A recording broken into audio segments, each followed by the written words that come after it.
You guys ready? We're behind. I'm going to try to get us caught up. 20 numbers you must know. You absolutely must know. No doubt about it. No question about it. This is what they are. It's a lot of them. We only have 30 minutes and we're behind. So this is going to take a long, short time. How's that? A long, short time. We've got a lot of information, short amount of time. So right now you should be feeling about like that, right? Because we're looking at working capital, gross profit, profit margin. I'm not an accountant. If Georgette was here, she would be like super happy to be talking about these things. I'm not. So you should be feeling like that. Do a happy dance because we ain't going through any of those numbers. We're going to go through some different numbers. So we're going to talk about the numbers behind the numbers. How many times, I can't stand back here, it's going to kill me, so I'm going to come out here. But how many times have you heard all of our customers, what, fill in the blank, give me one. All of our customers never pay on time. We always have customers that complain about, pick something, right? None of our customers live 10 or more miles from us. They're all within 10 miles. We never get customers that want to sign up for auto pay. That's called the Chicken Little theory. They hear it one time, the acorn bops them on the head, and now the sky is falling, and they paint this broad picture that it's everybody, right?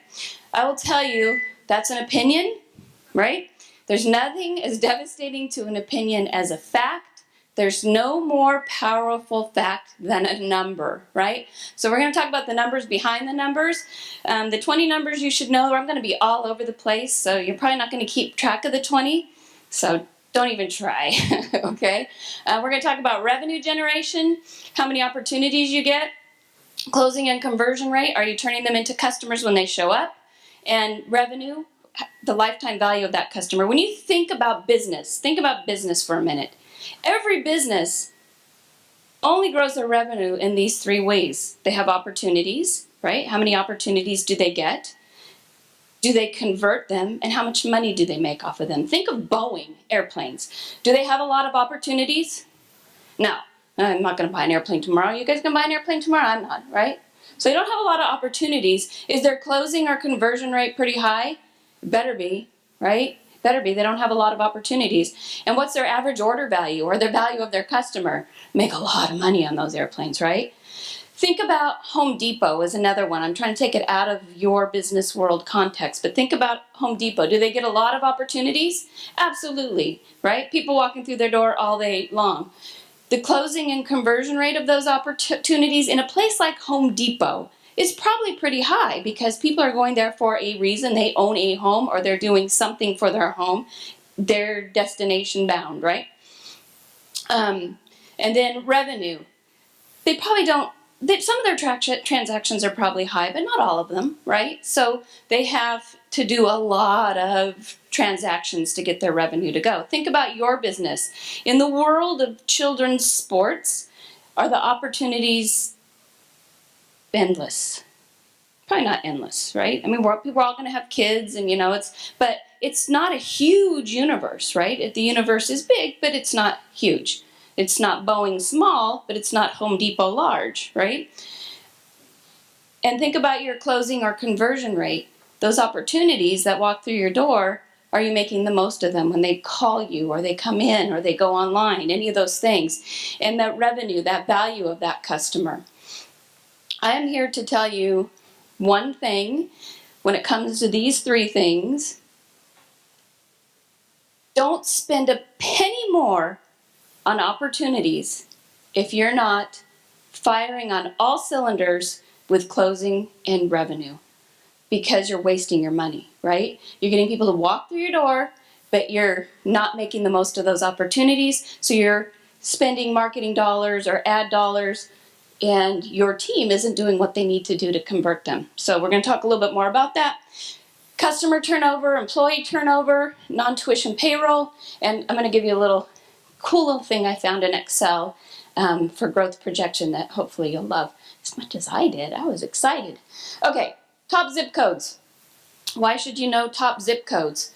The let's take a look. This is Cal Elite, and these are our zip codes. I'm trapped. I gotta get off the stick. I'm trapped. This is us right here. Here's where we are. This is Rancho Santa Margarita. This is Coto, and this is Ladera Ranch. That's where we are. Those are our top zip codes. We do generate through Orange County. Some people come from a little bit further out, but you can see where our top zip codes are. Kind of a cool little thing that I did. All I did was I dumped out of iClass a list of all of our students by zip code. Then I summarized them, and they found this magical website called mapbusinessonline.com. I just signed up for the month free trial. There's other things out there. I like this one because it was free and I could do it pretty quick for you. And I plotted the data on a map. Very cool. You can get a month free trial. You can sign up for 3 months or you can sign up for a year. The 1-year subscription is super cool because you can overlay census data right onto your map. So it's super cool. Okay, so if you want to sign up for it, you'll love it. That's one of those things when you're sitting in your office, I think I'll map my zip codes today. But it's actually pretty fun and pretty cool. So remember, that's where we were. Why do you need to know this? Why is this important to know? These people reached out to us, called The Bump. Who's heard of The Bump magazine? Right in our wheelhouse. We love the babies, right? At Cal Elite, we love babies. We want to get them in there little. We keep them for a couple years. We'll talk more about that in a minute. $291 a month, all this great stuff, right? So we said, tell us more. What's your zip code penetration? Did that work for us? No. Was it very obvious when we looked at it this way? Absolutely. So, it's important to know where your zip codes are. Now, if we had more than one location, right, in Orange County, it would probably make more sense. But right now, it doesn't make sense. And I'll bet you, this says, you can't see it, but this says 24 in 10 people, customers, in that zip code range near us. I'll bet you some of those are already our customers. So that population got even smaller, right? So it didn't make sense for us, and we made an informed, smart decision because of the way it looked when we looked at it.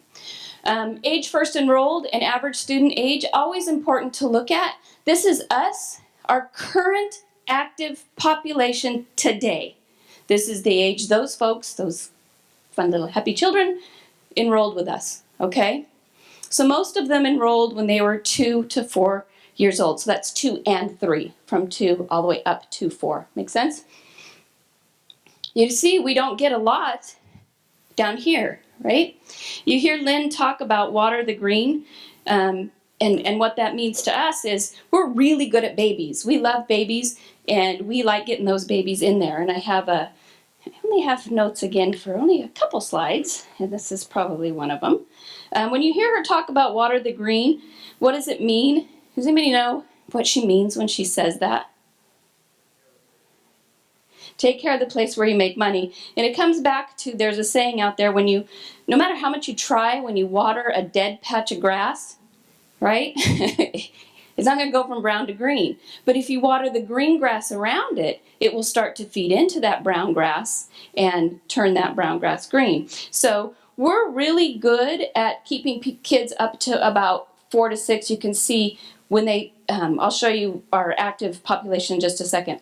But we don't get them in when they're a lot older, but we're not that kind of program. Some of you may be that kind of program. You're a competitive program. You want the older kids. You want to keep them for a few years, but that's not us. So you need to know what age are they enrolling, and then what is your average age. Now this is the average age of the current population today as it stands. So the average age is 5.6. So you can see, if we get them in little, they'll stay. What happens at about 6 to 8 years old for those kids? There's other sports, there's piano lessons, there's soccer, there's the things that, we don't offer, and they start venturing out. So our goal and our philosophy is get them in little, when they're babies, keep them for a little while, and look what happens when you overlay those two things onto one chart. So the red is when they first started, and the orange, burnt orange, is the average age of our students. So you can see it kind of pushes our population. So know those numbers, know what age they start, so that you're advertising and marketing and it's feeding the population that you want it to feed. Talk a little bit about market share. These are some of the things that Lynn mentioned earlier that she looks at. I'm going to give you just a couple places to go find this information. You guys can read those. I'm not going to read to you. It's not story time. You guys can read those. Okay, www.census.gov. I put in California. I came up with, there's days I spent on this website. I was like a little kid in a candy shop. There's tons of stuff out there. I'm trying to pull out a couple things that you might find interesting. So www.census.gov. Remember, this is where we are. So what I pulled out for Rancho Santa Margarita, let's go back, Rancho Santa Margarita, Coto de Caza, and Ladera Ranch. In Rancho, there's 3,000 kids under the age of 5, 13,877 under the age of 18. So we've got a good, healthy population of kids. Coto de Caza, you're like, they only have 594 under the age of 5 and 4,500 under 18. But as a percent, it's about 4%. It's not a huge populous area anyway, but I want to show you something really slick about that area and why it's important for us to keep that area in our eyesight. And then Ladera Ranch. When you look at this, the population, this Ladera Ranch area is newer. It's homes that have been built more recently. So our population has shifted a little bit further south. So this is great information. You can see what those populations look like. You can get housing and income facts. So you can see in Rancho, median value of the home, people per household. In Coto, look at that household income. That's why it's important to keep those people. They have disposable income to spend on their children. Lots of it. Lots and lots of it. Okay? Look at their median value of their home. Okay? And then Ladera, the newer market, the newer area, is still pretty affluent. The household owner-occupied value of their home is $624,000, and their median household income has $131,000. So again, there should be money for those people to spend on their kids. Even cooler, if you want to spend more time on here, you can go to this little section called Fact Finder. It's still on the same website. And all I did was put in Coto, Ladera, and Rancho. Those three areas, those are our most populous areas. And watch this. It runs Coto, Ladera, Rancho. I can see how many bedrooms on average they have in each of those, and look at that. And look at 5 or more bedrooms. Coto de Caza, 24% of the homes in that area, even though they don't have a lot of kids, they have a lot of bedrooms. So it's going to keep feeding that population, even though it's small, because it's just not a big area. And the average income of the home. So there's tons of stuff that you can find out there to make sure that you keep grabbing market share and that it's going to be sustainable. It's interesting stuff. This is another one, education.com. You just pull it up. I think earlier Lynn mentioned have somebody in your office do this. It doesn't take long. You just have to fiddle around a little bit and you can get right to it. But this tells us the population by school, and why this is important is we want to be present in those schools. We want to be part of them. We want to participate in events and jogathons and all those things that we can be on site, work with the PTA, especially if we know they have huge populations of kids. And those top two are very, very close to us. A lot of our kids go to both of those schools. Fortunately for us, one of our kids, she performed the other night, her mom is the PTA parent, the president of the whole thing, and her kid goes to our school. That's an in for us, right? But try to get into those schools. Here's another one. There's a private school called St. John's. Again, a big part of our families, their students go to St. John's. It's a private school. And I called them and said, do you guys allow backpack stuffers? And it's kind of the thing of the past. And it was very successful to Cal Elite in the past. But they typically don't allow it anymore. But what they do have, the lady that I talked to, she said, we have this newsletter. And if you write an article, we'll put a link straight through to your website. I said, how much does that cost? Oh, you just write an article, it's free. I'm like, are you kidding me? So guess what I'm doing when we're done with this? I'm writing an article and I'm putting in St. John's newsletter. I'm going to do one a month because it's free, because they love us. Their students spend a lot of time with us. We go to their annual fall festival. We spend time with them. They love us. So The more you know about your school population, the more time you can spend with them, being in front of those kids where little Susie's tugging on mom's dress saying, Mom, Mom, Mom, these guys from Galilee came out today. They have such cool things. Last time we were at St. John's, we took our outdoor aerial rig, outdoor aerial rig for their fall festival. It was a huge hit. And then, just perpetuates from there. Call your school districts, know where new construction is, know where the new schools are going in, know what schools are closing. That's important, right? Because you're going to start, you got to figure out where are those kids going to go and how do I stay in touch with them. Birthday parties. We are not good at taking those people that come in for a birthday party and turning them into customers. The ones that came in because they already knew us.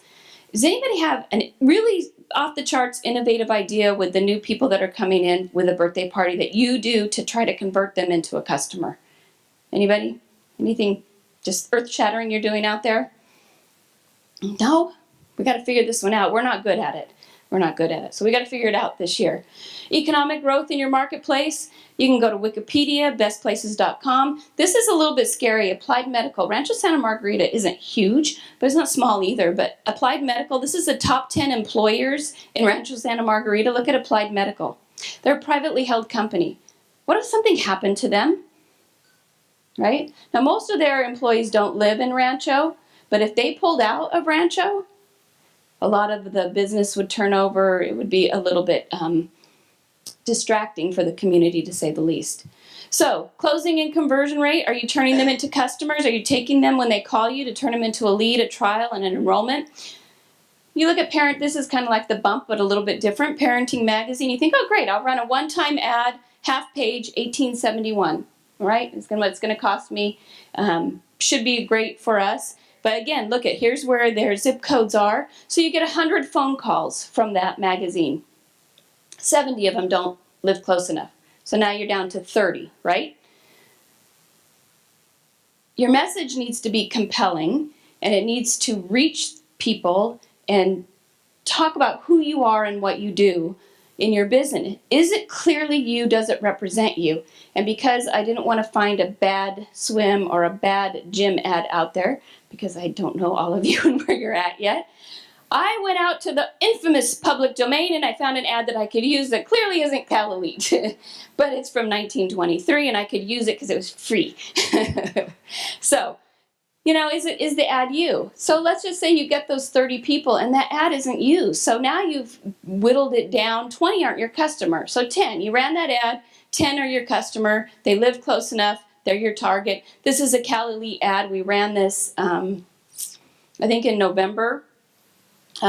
This is us. We're all about the little kids. We're all about performance gymnastics, performance dance. This is actually from our Christmas show last year. It's a cute little girl dressed in costume. She's been on stage. That's us, right? Your ad needs to talk about who you are and what you do. That's it. It's as simple as that. Call us, right? So let's just say you get 10 that are your target customer. Now you've paid $187 for each of those leads that are real leads, but they're still just a lead, right? They're still just a lead. You have a lot more work to do. You have to convert them. They're either going to call you, they're going to go on your website, or they're going to walk in your door. This is a question you need to ask yourself. It's really important. Are you answering the phone? Are you answering the phone? You paid a lot of money to get that person to call.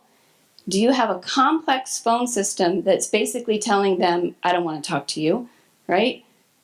It goes to an answering machine. You've paid a lot of money to get them to call. So you have to really think about your practices and in your business, what it tells the customer when you're not answering the phone. So the other thing I want you to think about, and I learned this lesson a very, very long time ago in a job that I had. The phone was constantly ringing. It was somebody complaining, right? Constantly somebody complaining. Every time the phone rang, what did I do? Oh, shoot me. Yeah, somebody with a problem, somebody with a complaint. You need to really stop and ask yourself about your front desk and your front line and the people that are answering the telephone. How do they really feel when that phone rings? How do they really feel?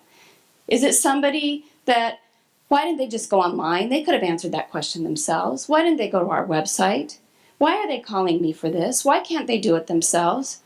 I've got somebody standing here. You're bugging me. The phone's ringing. Or do they really feel, and it's hard to see from back there, that it's an opportunity? It's an opportunity to make somebody's day. It's an opportunity to get a new customer. It's an opportunity to solve a problem. There's a huge difference between, just shoot me, it's a problem, they could have done this themselves. Why do they always call me to do this? It's so easy to do it on the website, right? Versus, gosh, I have an opportunity when that phone rings to make a difference in someone's life today. So you have to think, how are they doing that? It's about a feeling, and it's how they feel. It's not just your customer, it's about how they feel when they're answering that phone. So I would tell you, just take a long, watch them. Watch what they're doing and watch how they're doing. Are they going, oh, God, the phone's ringing, right? Are they running over? The phone's ringing. There's a big difference. Okay. How quickly does the customer expect you to answer the phone? 20 seconds or less is what's considered really good. How quickly are you answering? You may not always be able to tell your phone system. We're not good at this either, by the way. We don't know the number. I used to work in a call center. We knew we lived and died by that number, right? How quickly we lived and died by that number. Here, it's not as important. We're not a call center, but the customers expect you to get to it quickly. So you can get some basic reporting out of your phone. I would say it's not your end all. It's not the top thing you should go back and do, but find a way to know how quickly you're getting to it. How many customers are just hanging up before they get answered, right? You should be less than 5% in a given day. Are they going to call you back? Are you absolutely sure? Are you absolutely sure they're going to call you back? If they don't get somebody to answer the phone, they may not ever call you back. So think about it. Make it easy, online enrollment. Jackie talked about that. It's really important. We do it at Cal Elite. Yeah, do they make boo-boos from time to time and don't get it right? That's okay. That's why we're there and answering the phone. We'll fix it. We'll back them up. Go mobile. Mobile Inventor, they're in the other room. I think some of them were back here earlier today. They have been phenomenal to work with, fast. So we're just launching our mobile app when we get done with the conference. It's ready to go. This is kind of a sneak peek of what it's going to look like. They'll go to a menu. Let's say they pick Aerial Arts, beginning Aerial, and they can log in and enroll right there. But even cooler than that is we can do push notifications. I can send a push notification that says, reminder, Thanksgiving camp, blah, blah, blah, blah, blah, blah. And they can click right through, if they've downloaded the app and allowed the push notification, they can click right through and enroll right then and there while they're sitting at the baseball game, while they're at Bobby's baseball game, or they're at the football game. They can do it right then and there. They don't have to think, oh, I got to get back to my computer. I've got to call Cal Elite. They can do it themselves right then, right there. So we're just getting started on this journey. Next year we'll be able to tell you a lot more about it. When they do walk in your door, are you giving them red carpet service? It's about a feeling. How do they feel when they walk in? First impressions, you always hear everybody say, but you only get one chance to make a great one. You only get one. If you're walking through the lobby and you hear somebody come in and say, I'm here for, this happened the other day. I was like, this was one of those just shoot me moments. Customer walked in, it's our first time here. We're here for open gym. And then I heard somebody at the front desk say, what's your phone number? I was like, oh, okay, what's your phone number? They're right up there. And away they went. And nobody talked to that mom again. You're like, ouch. So I waddled myself out onto the gym and talked to her for a little bit. How's it going? Are they having fun? Are they having a great time? Right? They need to feel like they're a big deal when they walk in that door. It doesn't mean that your existing customers are any less of a big deal, but they know you. They've already fallen in love with you. It's the new ones that haven't yet. They're a big deal. They need to be made to feel like they're a big deal. Put a sticker on the kid and said, it's my first day at Cal Elite, right? So that everybody that passes that kid, are you having fun? Have you seen our dance studio? Have you done this? Have you done that? Get them to fall in love. The coaches need to know it's the first day. So that just shoot me moment, right? Where, what's your phone number? They're right up there. Go have fun, right?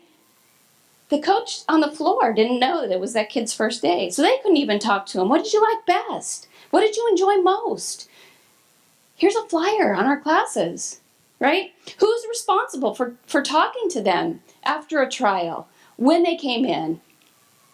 Do you have somebody assigned to that? Have a plan. Have a plan. I would tell you that's the most important thing. Revenue, the value of a customer. I just did some simple, really simple back of the napkin math. If we have a sweet pea come to Cal Elite, they pay a $30 registration fee. That's it. They don't pay for classes. They're free. That's what we do at Cal Elite. They're free, right? Anne's shaking her head. She knows why we do that. They're free, right? Our goal is to get them to fall in love with us and stay until they're 5 or 6 years old, right? So let's just say that sweet pea enrolled at 6 months and they stayed for 2 years. And they now have gym tuition. You have swimming. Let's do some swimming with you as well. If they stay through 2 years, you're looking at revenue generated of about $2,300, okay? But if they stay through 5 years old, holy moly, and they do a lot of other things. They have gym. We get them to swim, they do some birthday parties, they go to open gym, they go to events at our facility. They now go to camp because they're old enough to spend some time with us in the summer over Thanksgiving. Mom's working, they love Cal Elite, they know they're safe. And then look what happens if they really like us and they sign up for preschool. $21,000, right? And that's just a 3 half days a week. I think I did it for 2 years, like from 3 to 5, they came for 2 years. So the value of that customer, wow, it's pretty amazing if we can get them and keep them. So know what the lifetime value of your average customer is so that you know where you're losing them, where you're keeping them, where your bread and butter is, and how can you get them to stay longer. What programs can you offer them? Customer turnover. Let's just say, for example, from January of this year to the end of October, you had 850 new enrollments. And again, this was just some back of the napkin math I did. And your attrition was 50%. All right, so you lost 425 of them. That meant that on November 1st, when you were ready to do enrollment again, you had 425 people to bill that had started this year. Does that make sense, that silly math that I was doing? Anyway, and let's just say your average tuition is $80. So you're going to collect $34,000 from those people that started and stayed, okay, on November 1st. I don't know how many of you have heard this before. I hadn't, but I'm sure some of you had. But if you were given the option to take a penny every day and double it every day for 30 days, or take $1 million, which one would you choose? Yeah, it's not such a trick question because you're on to me. But look what happens. If you just double it every single day, in 30 days, you're going to have $5 million, right? Just by doubling it every day. Now, we all can't do that, but the point is the power of compounding and saving those kids and not letting them leave is crazy, right? It is crazy. But let's just say if you just kept 3 more a month, right? 3 more a month. So instead of having 425 kids on November 1st, I saved 3 a month. Now I have 455. The tuition went to $36,000 or $20,000. If I can keep them for a year, it's $20,000 extra dollars that I didn't have because, and I'm not saying go from 50% to 70%, right? I'm saying go from 50% to 54% of your people that you're keeping. So know your customer turnover rate, know how long they're staying, and some simple math. Employee turnover, I found an amazing site out there, Bureau of Labor Statistics. In our recreation workers, I typed in gym coach or swim coach, something like that, is expected to grow by 14% by the year 2022.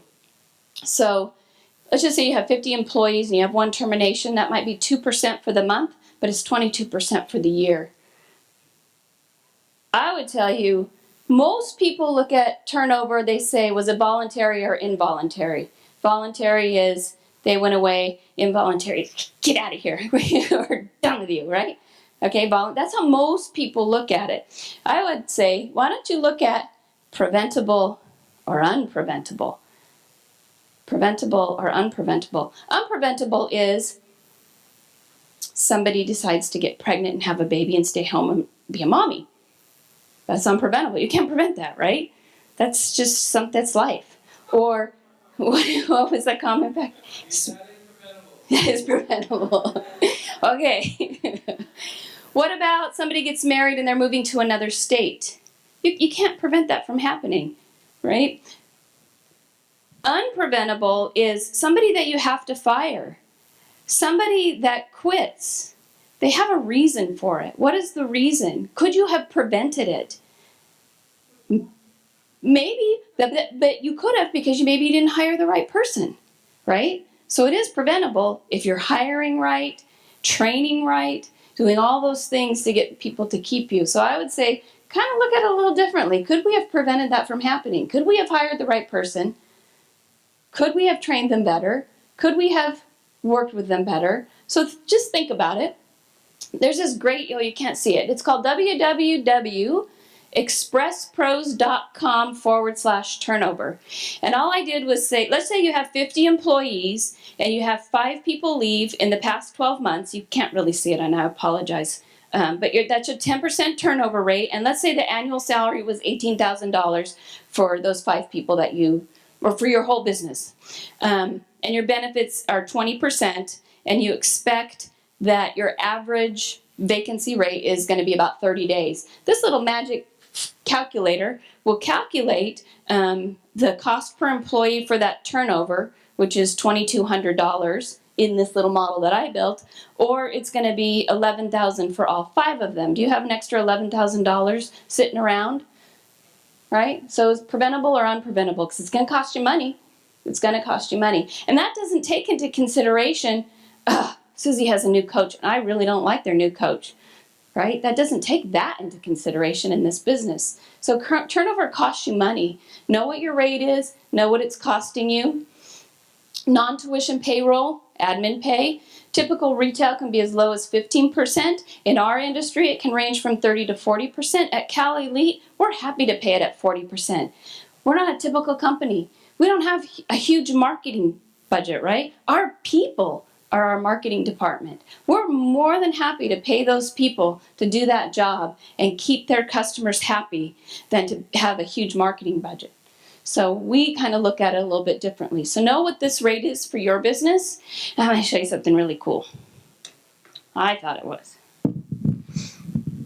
And I got to use this funky computer, so let's see what happens. But this is projecting growth.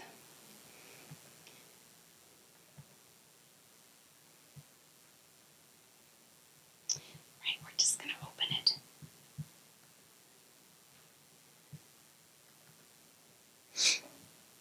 Okay, let's just say this is your, hey, let's get rid of this.